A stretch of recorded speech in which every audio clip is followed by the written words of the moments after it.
Hi guys, how you doing today? I hope you're having a good one.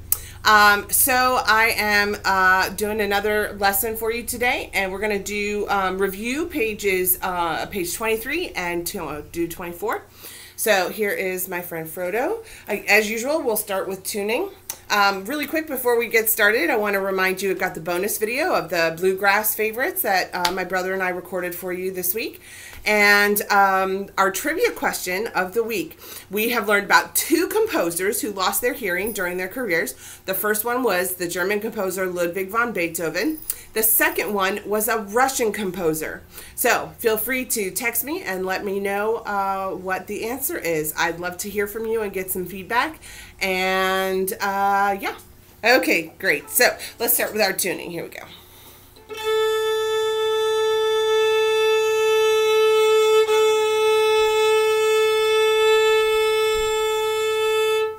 And our D.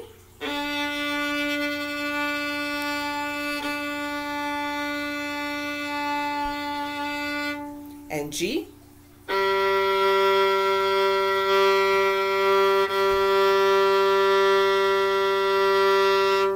And E.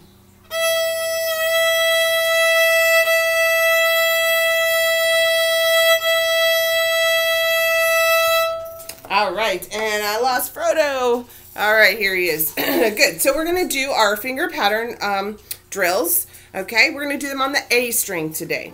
Last time we did them on the D string, and you should be practicing them on every string, right? Just like we do them in the lesson, only on every string, okay? So here we go on the A string. We'll start with the red finger pattern, okay? Oh, Frodo, you need to watch. Check my posture. Oh my goodness, he does not like to sit as well as Bilbo does. There we go. Okay. So, finger exercise on the A string. Red finger pattern. Here we go.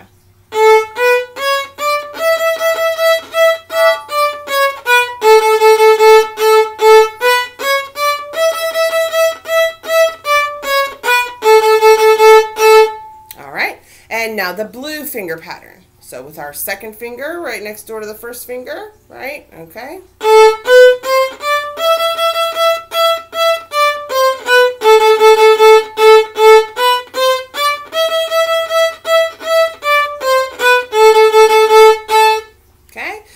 Our yellow apples finger pattern. So yellow has our third and fourth fingers touching, and apples means we're going to start with our first finger on the tape, right? So we're going to have D sharp in this one. All right, here we go.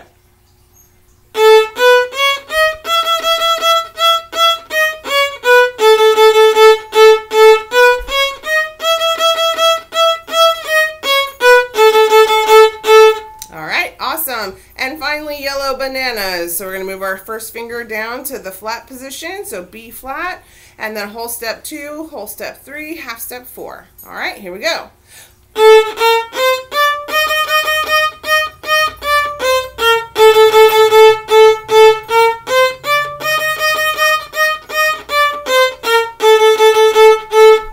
All right, great job. I hope you can hear the half steps moving through those finger patterns as you play them.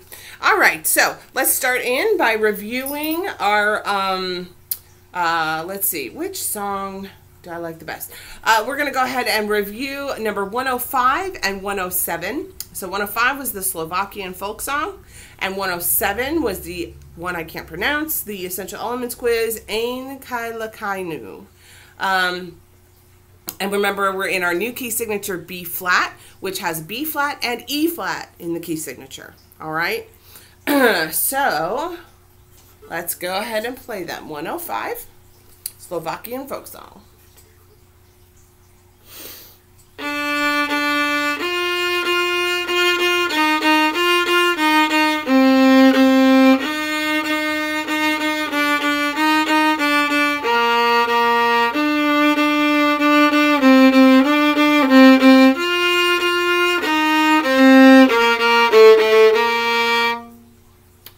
Nice job. And now 107, the traditional Jewish song, and it's a little bit slower. And remember, it's our essential elements quiz, so we want to make it really beautiful. Focus on the musical parts of it, the dynamics, following the bowing, good intonation, and then following the ritardando, fermata, and a tempo in the last line. All right, here we go.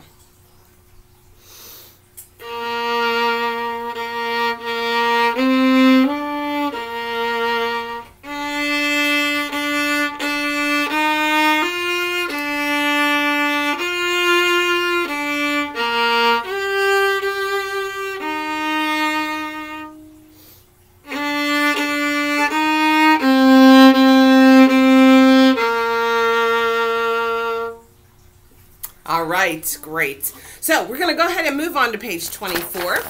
And we have, so if you look at the diagram at the top of page 24, you will see exactly what we've been talking about. This is our yellow bananas finger pattern on the A string and the E string.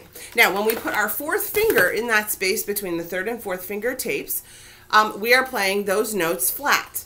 All right, so to play E flat, the high E flat, right? We have low E flat here on the D string. And to play E flat, the open E string, but flat, we're going to use our yellow bananas finger pattern on the A string with the low fourth finger.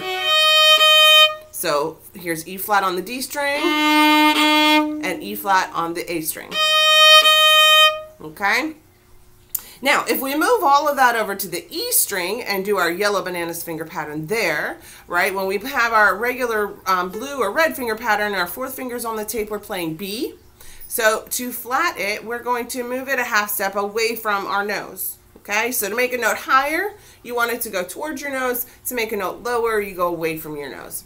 So we're going to use our yellow bananas finger pattern, put that fourth finger in the space between the third and fourth finger tapes, and you've got B flat. Okay, just like B flat on the A string with your low one. And then you also have that B flat on the G string. So you can play 3 different B flats. All right, awesome. So let's start with number 108. Let's read E flat. All right, 3, 4.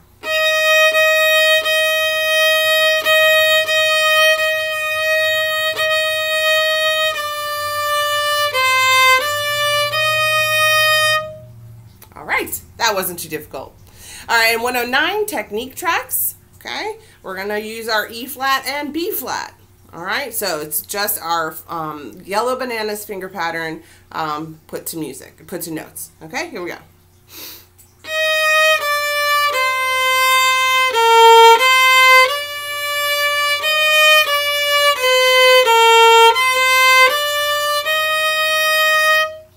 All right, awesome. And 110, we're going to read B flat on the E string. Okay. 1, 2, ready, go.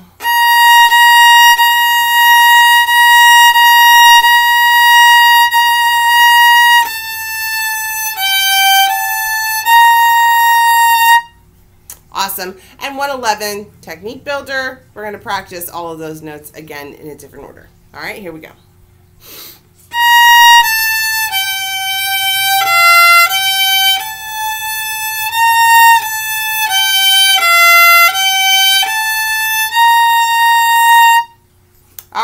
Awesome. So we're going to go on through page 25 as well, because there's only 3 songs there and they're not too difficult. So 112 is the B flat major scale. So if you need to, you can always flip back to 104 and review that lower B flat scale. And guess what? We can put them together and play a 2-octave B flat scale like we did with our G scale that we learned before. And I think we did our A major as well, although that might have been right after our video lesson started and I might have forgotten. So you can do G 2 octaves, you can do A 2 octaves, and you can do B flat 2 octaves. All right, those are all scales that you can put together to do as 2 octaves, or you can do each octave individually. All right, so you guys actually know quite a few scales. You've got your D scale, your G scale, C, F, A, B flat. Yeah, so that's 6 of them. Yes, 6 of them, and 3 of them you can do 2 octaves. So that's a total of 9 individual octave scales that you can do. All right, so see if you can make a list and practice at least one every single day. You can do the notes just straight up and down. You can mix up the rhythms like they do in your book, or like we've done in class. You can use a silly sentence and turn that into a rhythm if you want to. You can record yourself and play in rounds with yourself. Yeah, lots of fun stuff you can do. And we'll talk about all of that in the next series of lessons. We'll focus on the scales that you know. All right, good. So 112, B flat major scale, sorry. And this is the upper octave, okay? So we're doing our yellow bananas finger pattern on the A string and the E string and going all the way up, 1, 2, 3, 4, 1, 2, 3, 4. All right, here we go.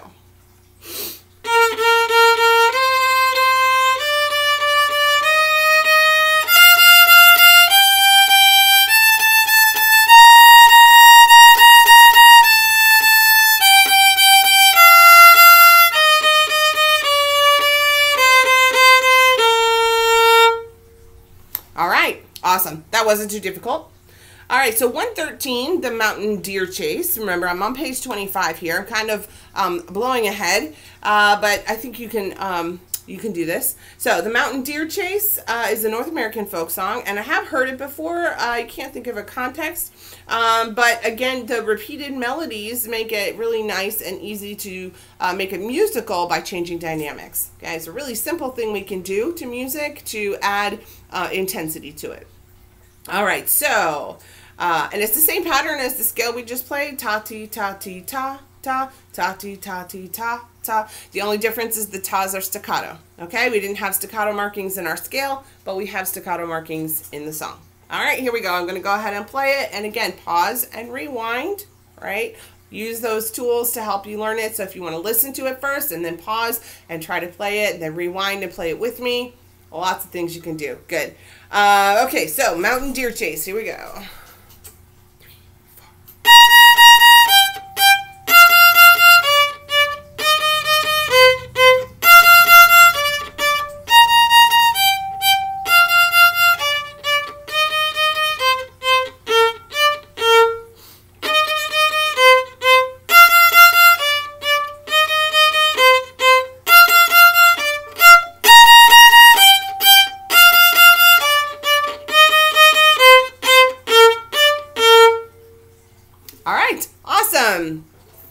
And finally, we have 114, Rakes of Mallow, which is an Irish folk song. And it's actually a song that is in a lot of fiddle books. It's a good beginner fiddle song. So go ahead and learn it slowly and look for recordings of it online. And you can, there are tons of bands that have played it. I've listened to a lot of recordings. Some of them are Irish, some of them are American. But there's a lot of really good bands that play this. And it's funny, sometimes it's so fast you don't even recognize the melody compared to what you've been playing. So have fun with looking that up. All right, here we go. So Rakes of Mallow.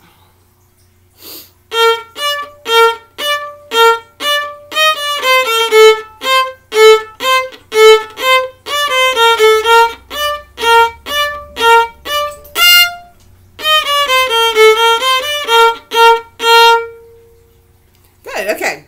Now, if I were to play that in a fiddle arrangement or in a fiddle context, first of all, I would go a little bit faster. So it would be like this.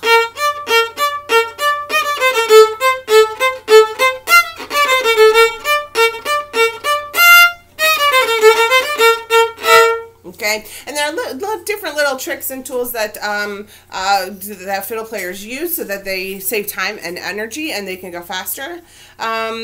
This is one of those, like if you can imagine a folk dance going on, there would be hops and skips and jumps. And so you kind of have to go a certain speed because the dancers can only jump for so long, right? They can only be in the air for a certain amount of time. So if you go too slow, then they don't land on the beat. So this is one where it would be helpful to know how the dance goes so you know what the speed is supposed to be. Again, have fun looking this up. See if you can find dancers dancing to it too. But I like to imagine and feel myself, you know, I used to be a dancer when I was younger, and I like to feel myself doing these kinds of skips and jumps to get a right tempo and feel how long I would be in the air, right? Bum bum bum bum bum bum ba da da da dum bum bum bum bum. Those would be my skipping and jumping beats. Okay, so that's how I would choose a tempo for this one. So I'm going to play it again, and then we'll go over what's in the orange box. I might play different notes than what's on there because I did do this for Celtic Fest, and I think it was a different version, so some of the notes were a little bit different, and that might fall out of my fingers instead of what's on the page, so I apologize, but it's the same melody. All right, here we go.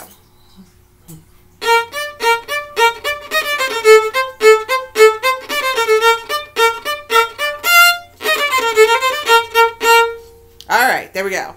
So that's a good dancing tempo, and you would play it over and over. And it could also even be one of those songs that speeds up, okay? And so the dancers will have to make their steps smaller in order to go faster. Anyway, so let's take a look at the orange box at the bottom. And it says, music can be created and arranged by changing rhythms and notes to an existing sample. So remember I said I might accidentally play notes that are not on the page, okay? So that's one of the things with Celtic music and bluegrass music. Those were transferred a lot through oral techniques, listening to other people play before they were written down. So there were already tons of versions. Like every musician would come up with their own version of playing the same basic melody. And this was actually very common even back with classical music in Vivaldi's time. Vivaldi did not write all of the notes that we play today. He wrote a basic melody theme, and it was up to the violinist performing to come up with the specific notes. So over time and over a lot of different performances, there got to be a favorite way to do it, and that's what we print and play today.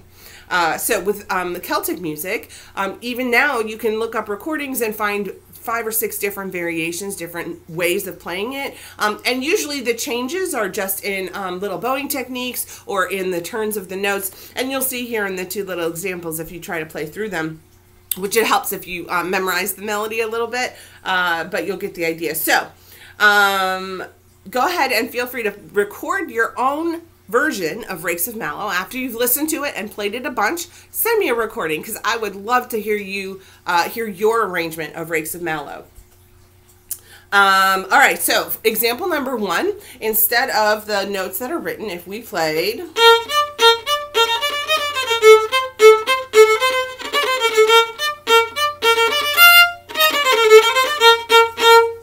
okay, so that's a different version. Example 2, we can change the notes. We can add little decorations in between, okay? They're called embellishments. So we could go.